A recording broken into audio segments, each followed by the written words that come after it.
नमस्कार विद्यार्थी मित्रांनो, डॉक्टर सुशील स्पॉटलाईट या आपल्या यूट्यूब चॅनलवर तुमचं सर्वांचं स्वागत आहे.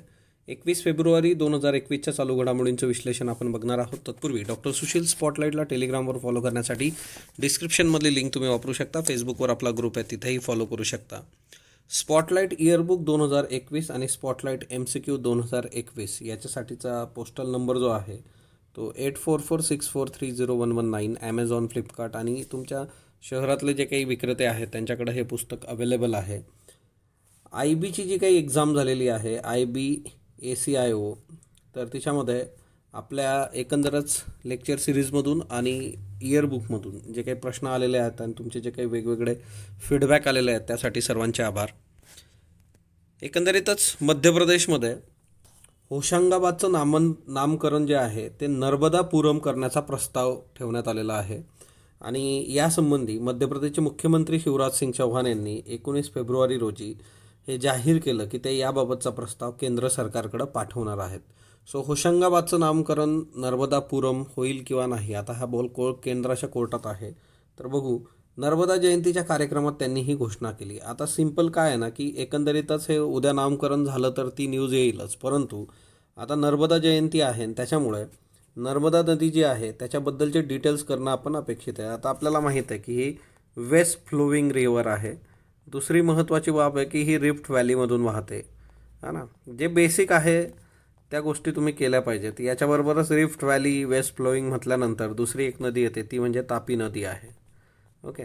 आणि याचा जो उगम आहे तो अमरकंटक जो आहे, ओके, अमरकंटकच्या टेकड्या ज्या आहेत, तर ते एक महत्त्वाचा आस्पेक्ट जो आहे.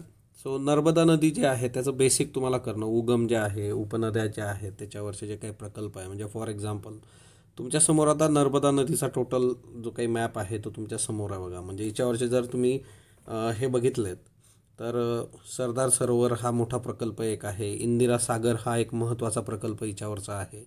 बाकी ह्या ज्या नद्या तुम्ही बघतायत की बरणा आहे, कोलार आहे, चंकेश्वर आहे, हिरण आहे, तर ह्या नद्या ज्या आहेत त्या उपनद्या right side tributary, left side tributary, Boran, Chhota Tawa, तवा, देनसाई, शकर, शार, बंजार, बुरहेर, है ना, बर्गी डॅमसुद्धा याच्यावर आहे. सो बेसिकली हा जो मॅप आहे हा मी याच्यावर शेअर करेल आपल्या टेलिग्रामवर, तिथेही तुम्ही बघू शकता. पण तुमचं काम आहे एकंदर सगळ्या नद्या तुम्हाला पाठ असणं अपेक्षितच आहे. ती कुठलीही एक्झाम असू द्यात तिच्यावर रेग्युलर प्रश्न आपल्याला असतात. सो नर्मदा नदीचा उल्लेख आणि एकंदरच शहराचं नाव नर्मदेश्वर, त्याच्यामुळे हा महत्त्वाचा रेफरन्स आहे. त्याच्यानंतर शेख लतिफा बिंत मोहम्मद अल मक्तूम. आता शेख लतिफा वय वर्ष 35 या दुबईचे राजे शेख मोहम्मद बिन राशिद अल मक्तूम यांची कन्या आहे. म्हणजे दुबईचे राजे आणि दुबईची राजकन्या शेख लतिफा आहे. 2018मध्ये शेख लतिफा यांनी समुद्रमार्गे अमिराती म्हणजे UAE मधून बाहेर पडून जाण्याचा प्रयत्न केला होता. तेव्हापासून त्यांचं दर्शन कुणालाही झालेलं नाही आहे, कुणीही त्यांना बघितलेलं नाही आहे सिन्स 2018. आता फेब्रुवारी 2021मध्ये काय आलं की BBCने एक व्हिडिओ जारी केला. या व्हिडिओमध्ये लतिफा ज्या आहेत त्या दुबईतल्या एका बंगल्यात आहेत आणि त्यांना तिथं कोंडून ठेवलेला आहे. तर तो एक रेफरन्स येतो. हा व्हिडिओ सोशल मीडियावर बराच व्हायरल झालेला आहे, तुम्ही बघितला सुद्धा असेल. सो 19 फेब्रुवारी 2021 रोजी संयुक्त राष्ट्राच्या मानवी हक्क कार्यालयाने संयुक्त अरब अमिरातीकडं शेख लतिफा अद्याप जीवित असल्याचे पुरावे देण्याची मागणी केलेली आहे. सो आता बघूयात येत्या काळामध्ये UAE ते पुरावे देतं नाही देतं, पण मोस्ट प्रॉब्ली असं होऊ शकतं की UAE ह्या सगळ्या गोष्टी ज्या आहे त्याच्याकडे कानाडोळा करण्याचे चान्सेस खूप जास्त आहेत. तर बघू येत्या काळात काय होतं, पण एक व्यक्ती म्हणून तिच्यामध्ये शेख लतिफा तुम्हाला लक्षात असू द्यात. त्याच्यानंतर राजस्थानमधून अरावलीमधलं जे काही महामार्ग जातात आणि त्याच्यामुळे वन्यजीवांचे जे अधिवास आहेत त्याच्यामध्ये फ्रॅगमेंटेशन होतं. म्हणजे हॅबिटेट फ्रॅगमेंटेशन हा एक खूप मेजर इश्यू आहे बघा पर्यावरणामध्ये. म्हणजे साधी गोष्ट आहे की एखादा अभयारण्य आहे तिच्यामधून जर आपण असा रस्ता काढला, मग हा रस्ता रेल्वेचा रूट असू शकतो, रेग्युलर रूट असू शकतो, हायवे असू शकतो, है ना. तर त्याच्यामध्ये एक बेसिक गोष्ट येते की याच्यामुळे काय होतं की प्राण्यांना मग इकडून इकडं जाण्यासाठी मध्ये हा अडथळा निर्माण होतो. बऱ्याचदा वाहनं वेगाने जातात किंवा वाहनांचा आवाज असेल, ते पॉल्युशन असेल, किंवा रात्री चमकणारे लाईट्स असतील, याच्यामुळे वन्यजीव जे आहेत त्यांचं डे टू डे लाईफ जे आहे ते डिस्टर्ब होतं. बऱ्याचदा अपघातामध्ये त्यांचा मृत्यू होण्याचं प्रमाण पण वाढलेलं आहे.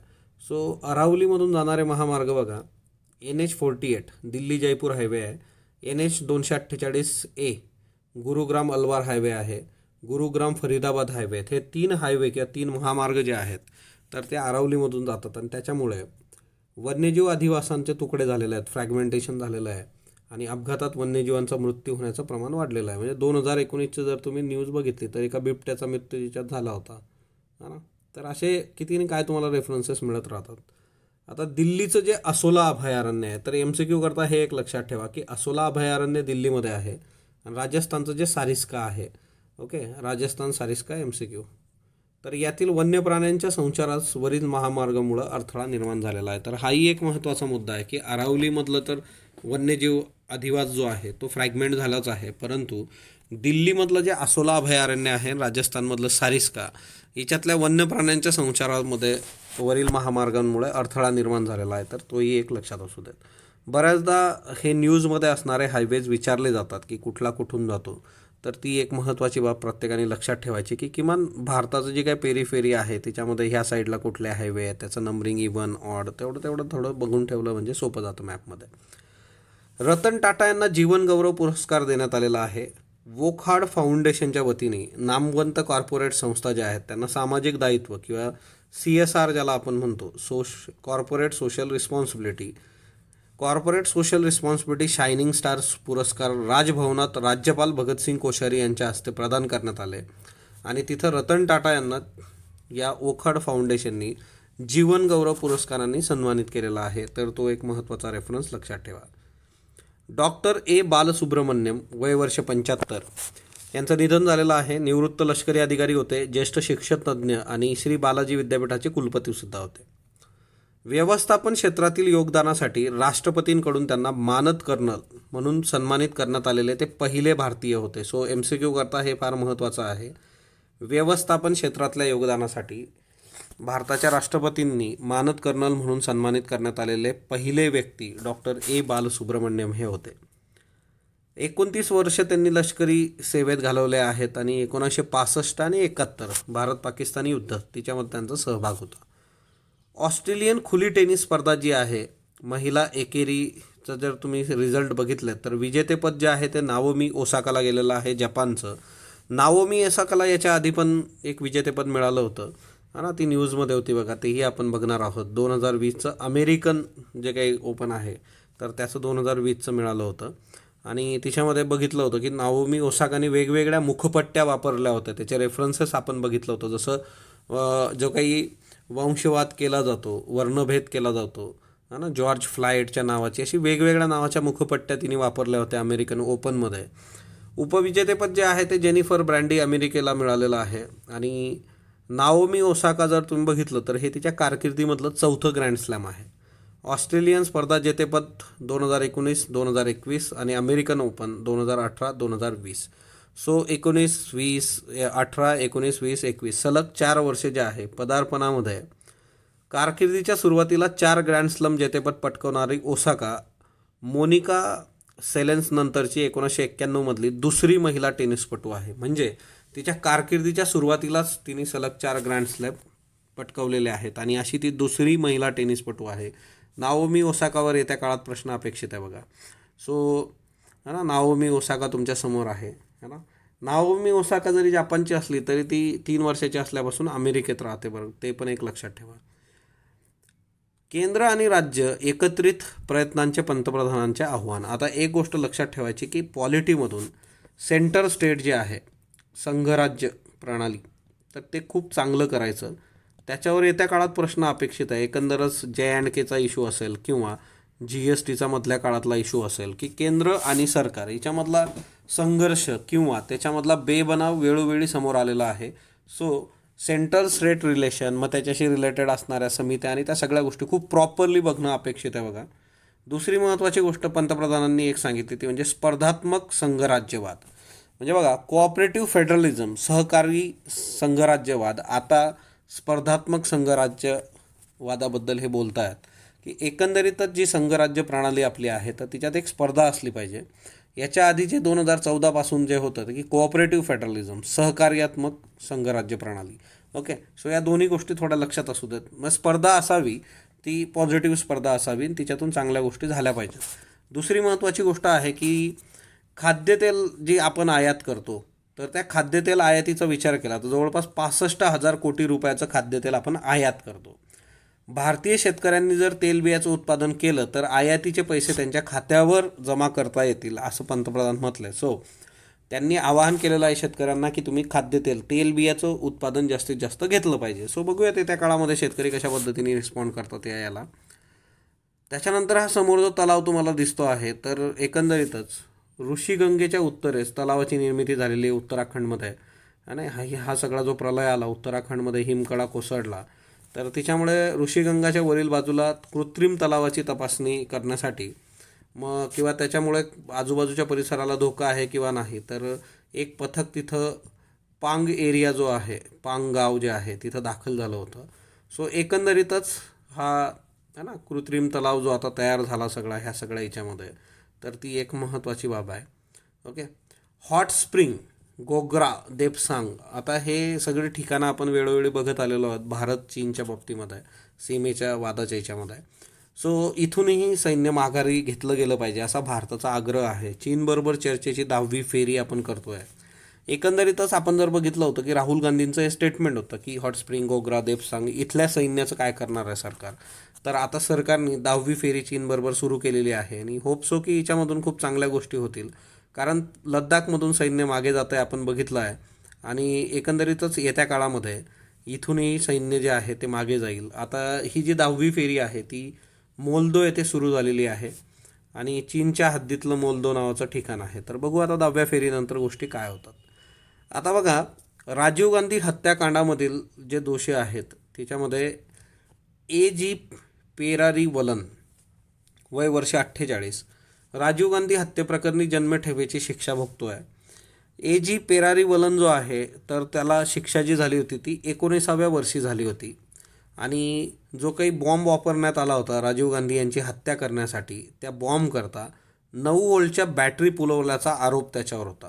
म्हणजे जो बॉम्ब तयार होत होता त्याला बॅटरी त्यांनी पुरवली होती आणि जवळपास 29 वर्ष तो कारागृहात आहे. आता याच्यामध्ये हा एक महत्त्वाचा आस्पेक्ट आहे की राहुल गांधींनी स्टेटमेंट केलेलं आहे 1-2 दिवसापूर्वी की माझ्या वडिलांच्या मारेकरांना माफ करा वगैरे. आता संजय दत्त जो होता तो संजय दत्तला 1993च्या बॉम्बस्फोट खटल्यामध्ये शस्त्रास्त्र कायद्याअंतर्गत शिक्षा झाली होती की त्यांनी शस्त्र बाळगले होते त्या काळामध्ये, अशा पद्धतीचा मुद्दा होता. आता A.G. पेरारीवलन यांनी न्यायालयात धाव घेतलेली आहे आणि त्यांनी विचारलेलं आहे की संजय दत्तची जी काही सुटका तुम्ही केली तर ती कशाच्या बेसिसवर केली, तर त्याची माहिती मला देणं अपेक्षित आहे बाबा तुम्ही. महाराष्ट्र सरकारकडे त्यांनी ही मागितली होती पण महाराष्ट्र शासनाकडून त्याला विशेष काही रिस्पॉन्स मिळालेला नाही आहे आणि त्याच्यामुळे त्यांनी आता कोर्टाचा दरवाजा ठोठावला आहे. सो आता बघूया त्या काळात याच्यावर काय येतं. पण राजीव गांधी हत्या प्रकरणातले जे दोषी आहेत त्यांच्या बाबतीमध्ये रेग्युलर न्यूज असतात मधल्या काळामध्ये की त्यांची जी काही फाशी शिक्षा आहे किंवा जन्मठेप आहे त्याच्यातून त्यांना की माफ केलं जावं, इतके वर्ष ते जेलमध्ये आहेत. तो मेजर बऱ्याचदा डिबेट याच्यावर झालेले आहेत.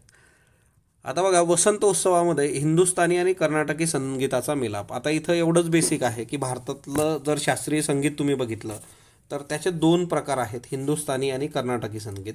हिंदुस्थानी जे आहे ते उत्तर भारतामध्ये आहे आणि हे जे आहे कर्नाटक ते दक्षिण भारतामधलं आहे. ओके. याचं एक सेपरेट लेक्चर आपल्या यूट्यूब चॅनलवर आहे, तर ते तुम्ही बघू शकता, हिंदुस्थानी आणि कर्नाटक म्युझिक. वाटलं तर मी त्या टेलिग्रामवर शेअर करतो. त्याच्यानंतर नेक्स्ट वन, वॉश. आता बघा, वॉशचा जो फुल फॉर्म आहे तो आहे वॉटर सॅनिटायझेशन आणि hygiene. Okay. So water sanitisation and hygiene. आता याच्यामध्ये सिंपल मुद्दा आहे की जर तुम्ही पिण्यायोग्य पाणी, स्वच्छ पाण्याचा पुरवठा जर लोकांना केला, स्वच्छता जर मेंटेन केली, हायजीन ठेवलं, तर त्याच्यामुळे इन्फेक्शन जे आहे किंवा एकंदरीतच डिसीज कंट्रोल जे आहे तर प्रिव्हेन्शन होतं. आणि prevention is better than cure नावाची जी गोष्ट आहे ती वॉशमधून आपण अचीव करू शकतो.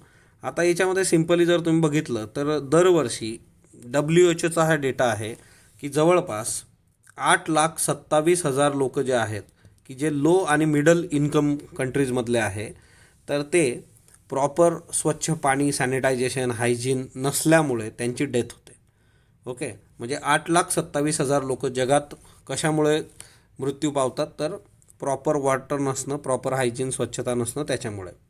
आणि दुसरी महत्त्वाची गोष्ट जी आहे की जवळपास अंडर 5मध्ये जर तुम्ही बघितलं की अंडर 5 इयर्समध्ये जवळपास 2,97,000 मुलांचा मृत्यू याच्याने होतो. तर तोही एक खूप महत्त्वाचा मुद्दा आहे.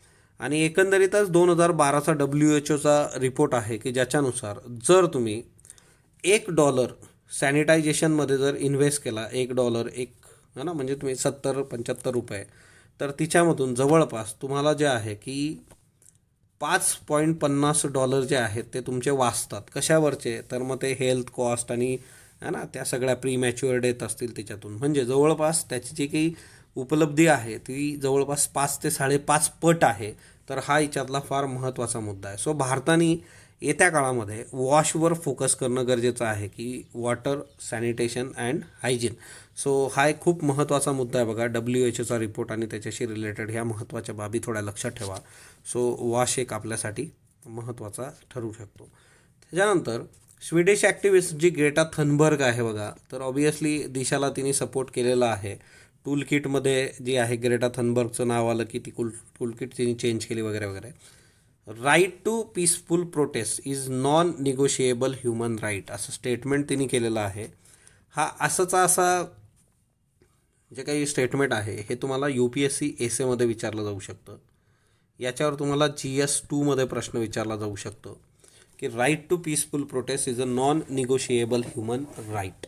आता तुम्ही जर बघितलं की फंडामेंटल राईटमध्ये या गोष्टी सगळ्या आहेत है ना, अभिव्यक्ती स्वातंत्र्य, शांततेच्या मार्गाने तुम्ही प्रोटेस्ट करणं वगैरे ह्या सगळ्या गोष्टी, पण बऱ्याचदा याचं दमन केलं जातं. So freedom of speech and right to peaceful protest and assembly are non negotiable human right. These must be fundamental part of any democracy असं तिने म्हटलेलं आहे. आणि हा हॅशटॅग ओके. सो बेसिकली हा एक आपल्यासाठीचा डिबेटचा मुद्दा आहे, कारण फंडामेंटल राईट्स आणि त्या याच्यामध्ये तर तेवढं एक स्टेटमेंट महत्त्वाचं आहे, ते एक लक्षात ठेवा. जकार्तामध्ये बघा रस्ते पाण्याखाली गेलेले आहेत. जकार्ताचा जर मॅप तुम्हाला बघायचा झाला तर जकार्ता जे आहे ना, हे जकार्ता आहे बघा. एकंदरीतच इंडोनेशिया बराच न्यूजमध्ये आहे. इंडोनेशियाची करंट कॅपिटल आणि कालिमंतन जे आहे की नवीन प्रपोज्ड ओके. सो जकार्ता इथं येतं बघा है ना, इथं जावा सी आहे, त्याच्यानंतर स्टेट ऑफ सिंगापूर आहे ओके. सो बेसिकली जकार्ता तुम्ही मॅपमध्ये बघणं अपेक्षित आहे. कालचे प्रश्न बघा. ययाती आणि देवयानी या संगीत नाटकाचं लेखन कुणी केलेलं आहे? विवा शिरवाडकर यांचं आहे बघा. न्याय द जस्टिस सुशांत सिंगवर पिक्चर आहे. महिलांना फाशी देण्याची व्यवस्था भारतात केवळ मथुरा कारागृहात आहे. बरोबर. शबनमी भारतातली फाशी जाणारी पहिली महिला ठरली आहे. दोन्ही योग्य आहेत बघा स्टेटमेंट. सर्व प्रकारच्या खेळण्यांवर ISI चिन्ह बंधनकारक आहे. आता बघा इथं सर्व हा शब्द आहे, तर जे ॲक्च्युली हस्तकला आहे ना, तर त्या खेळण्यांसाठी ISIचं चिन्ह बंधनकारक नाही. ऑदर दॅन हस्तकला बाकीचे जे आहेत त्यांना आहे. त्यामुळे हे स्टेटमेंट चुकीचं आहे. ISI चिन्ह नसलेली खेळणी विकल्यास 2 वर्ष कारावासाची शिक्षा होऊ शकते. सो दोन्ही बिनचूक ओके, सॉरी फक्त बिनचूक ओके. हे स्टेटमेंट बरोबर आहे की तुम्हाला 2 वर्षाची शिक्षा होऊ शकते.